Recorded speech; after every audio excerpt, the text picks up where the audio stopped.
கன்னி தமிழுக்கு காலமெல்லாம் 3 படை, கற்புடைய மங்கையரின் காவலுக்கு 4 படை, இதுவரைக்கும் இருப்பது எங்கள் முருகனுக்கு 6 படை, 6 படை, 6 படை.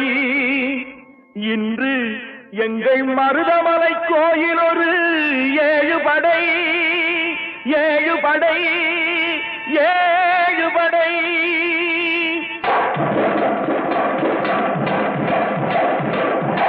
மருதமலைக்கு நீங்க வந்து பாருங்க, ஒரு தரம் மருதமலைக்கு நீங்க வந்து பாருங்க, ஈசன் மகனோடு மனம் விட்டு பேசி பாருங்க. மருதமலைக்கு நீங்க வந்து பாருங்க, ஈசன் மகனோடு மனம் விட்டு பேசி பாருங்க. தீராத வினைகள் எல்லாம் தீர்ந்து போகுங்க, சத்தியமா சொல்லுறேன், தீராத வினைகள் எல்லாம் தீர்ந்து போகுங்க. அது